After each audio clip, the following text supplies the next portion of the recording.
जब हम और आप लोग यहां पर सभा कर रहे हैं, ये दूसरे चरण का चुनाव है और पहले चरण में मतदान हो रहा है। जो पहले चरण से खबरें आ रही हैं, उससे महसूस हो रहा है कि इस बार पश्चिम की हवा भारतीय जनता पार्टी का पूरा सफाया करने जा रही है।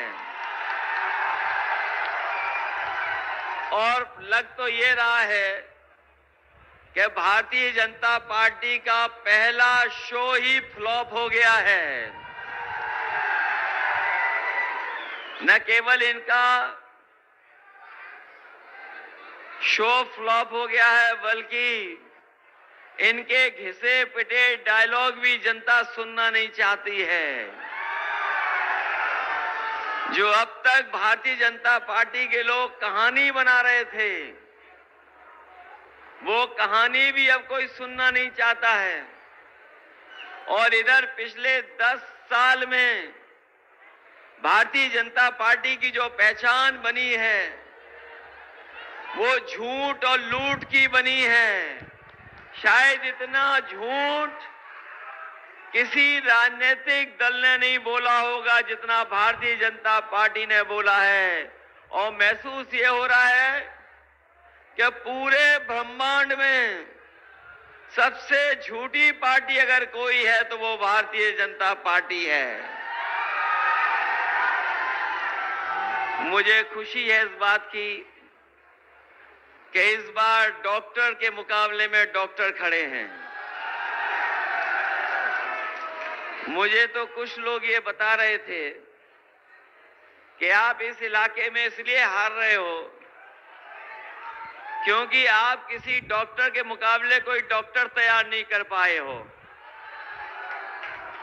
मैं पार्टी के सभी साथियों का धन्यवाद दूंगा कि उन्होंने एक ऐसे डॉक्टर को तैयार किया है जो भविष्य की आने वाली पीढ़ी का भी इलाज करते हैं। इसलिए डॉक्टर के मुकाबले में डॉक्टर। और ये विधानसभा तो वो विधानसभा है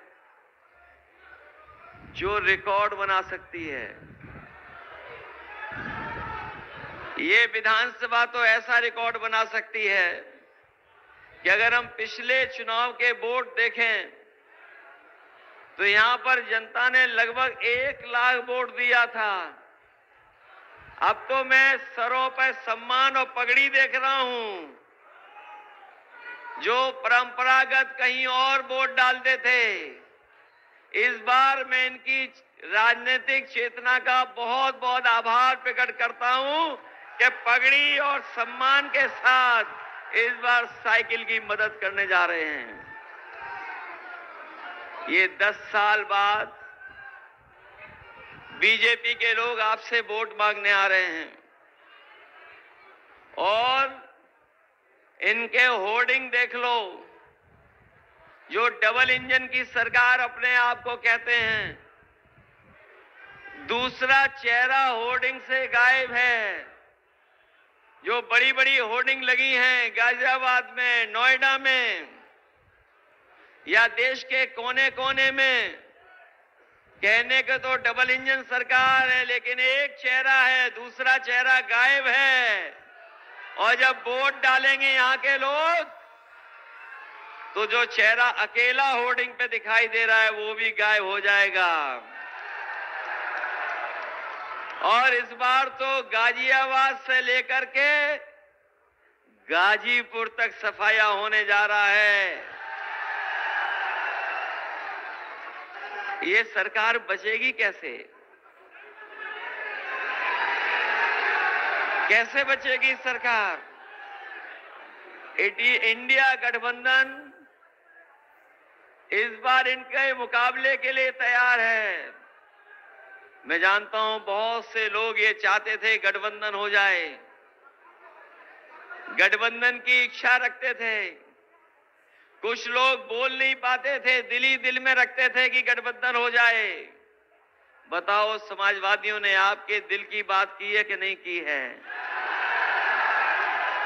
और गठबंधन में केवल कांग्रेस समाजवादी पार्टी नहीं, अब तो आप पार्टी भी आ गई है झाड़ू मारने के लिए।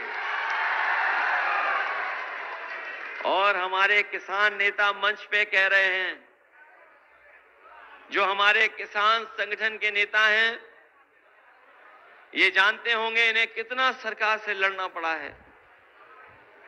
केवल अभी नहीं, अगर हम पिछला भी संघर्ष याद करें तो हमारे किसान भाई सालों साल संघर्ष किए सरकार के खिलाफ। और एक समय तो ऐसा आ गया जब देश के किसानों ने आह्वान कर दिया काले कानून के खिलाफ, तो इस सरकार ने सड़कों में गड्ढे खुदवा दिए, आरसीसी की दीवार लगवा दी, कीलें लगवा दी, फोर्स लगा दिया।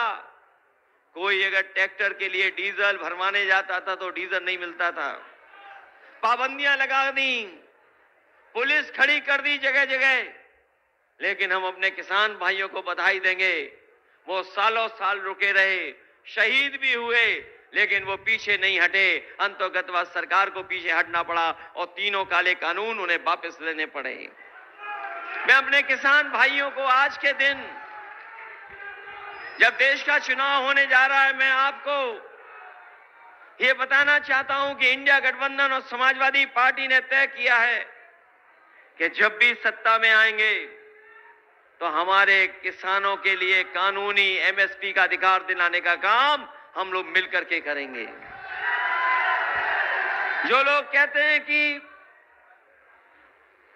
हमने 80 करोड़ लोगों को राशन दे दिया, जो अपनी उपलब्धि बता रहे हैं, मैं उनको कहना चाहता हूं कि केवल हमारे किसान और किसान परिवारों के लिए फसल की कानूनी अधिकार दे दो, आपको 80 करोड़ लोगों को कभी राशन नहीं देना पड़ेगा। आपको फसल की गारंटी दे दो, एमएसपी की गारंटी दे दो, आपको राशन नहीं देना पड़ेगा। जहां किसान तैयार है, वहीं हमारा नौजवान भी तैयार है सरकार को हटाने के लिए। ये नौजवान वो है जो नौकरी की तलाश में, रोजगार की तलाश में सरकार में न जाने कितना निराश हुआ, परेशान रहा, परीक्षाएं लिखी, तैयारी की, ट्यूशन पढ़ाई की, जो कुछ कर सकते थे नौजवानों ने अपनी परीक्षा के लिए तैयारी की।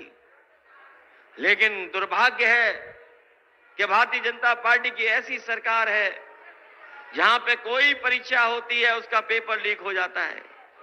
और केवल एक लीक नहीं हुआ पेपर, हमारे नौजवान जानते होंगे जो जो परीक्षा हुई है अभी तक उत्तर प्रदेश में, सब परीक्षाओं में पेपर लीक हो गए।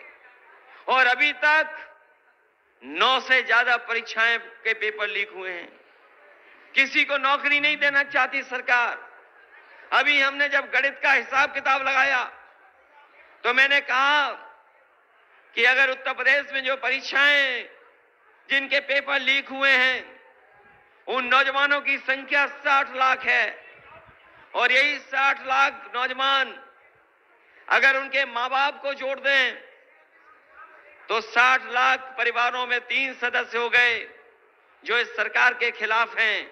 अगर 60 लाख का गुणा हम 3 से कर दें तो 1 करोड़ 80 लाख बनता है। और यही 1 करोड़ 80 लाख अगर 80 लोकसभाओं से भाग दे दें तो हर लोकसभा में 2,25,000 इस भारतीय जनता पार्टी का वोट कम हुआ है। जिस दल के खिलाफ किसान और नौजवान हो, वो सरकार बचेगी कैसे, ये बता दो हमें आप।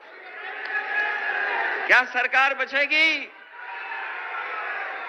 और चाहे बड़े बड़े चैनल इलेक्टोरल बॉन्ड के बारे में बताएं न बताएं, लेकिन हमारा एक एक नौजवान जो मोबाइल चलाता है, जो देखता है, वो जानता है कि इलेक्टोरल बॉन्ड की चोरी जब से पकड़ी गई है तब से भारतीय जनता पार्टी का बैंड बज गया है।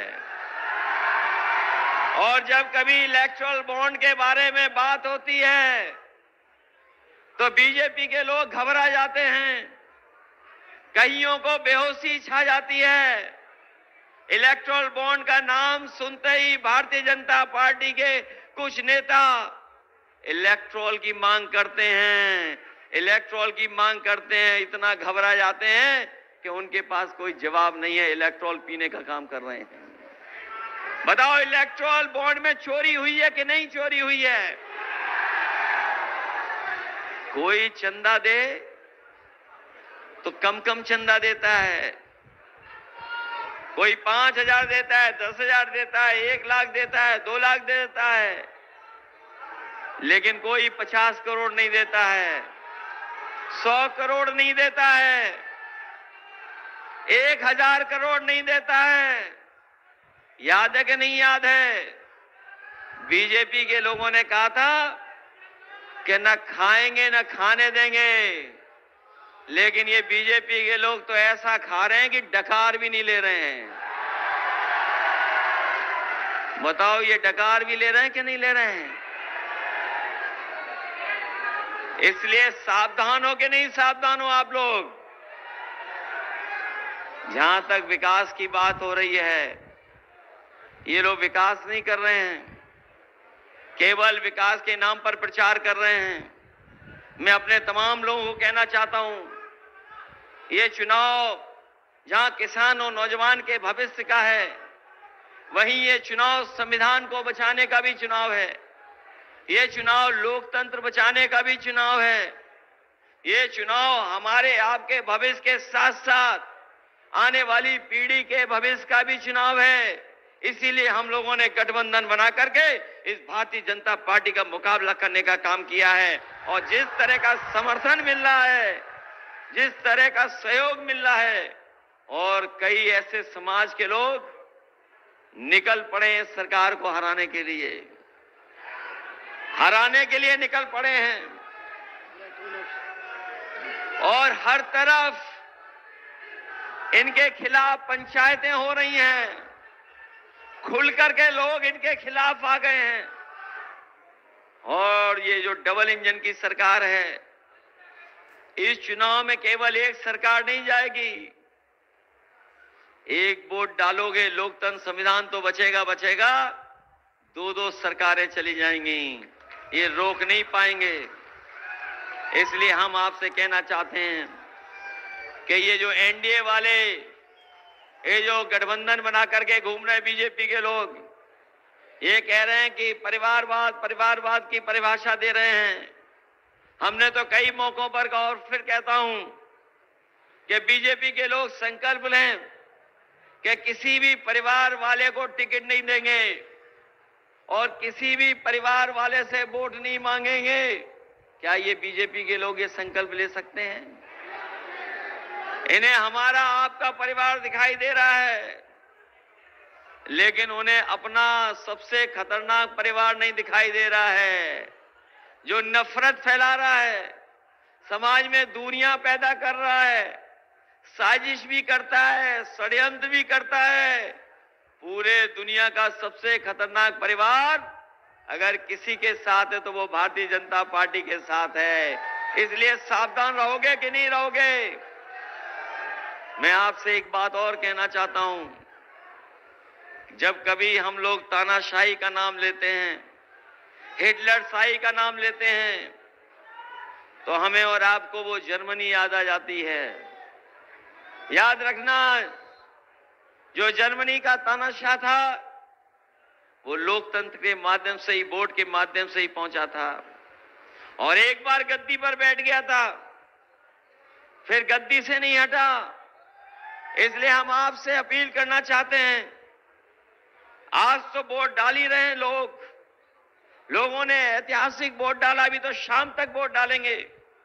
जहां पहले चरण में लोग वोट डाल रहे हैं सुबह से, मैं उनसे और अपील करता हूं कि जब तक उनका वोट पड़ जाए तब तक लाइन से ना हटें, और जो साथी अगर वोट के लिए रह भी गए हैं तो उनको बुला करके वोट डालें, क्योंकि यही वोट है जो हमारे लोकतंत्र और इन तानाशाहों से बचाने का काम करेगा। क्योंकि झूठे लोग हैं, ये झूठे लोग हैं, और झूठ के साथ साथ ये लूटने का भी काम करते हैं। हम अपनी उपलब्धियां क्या बताएं?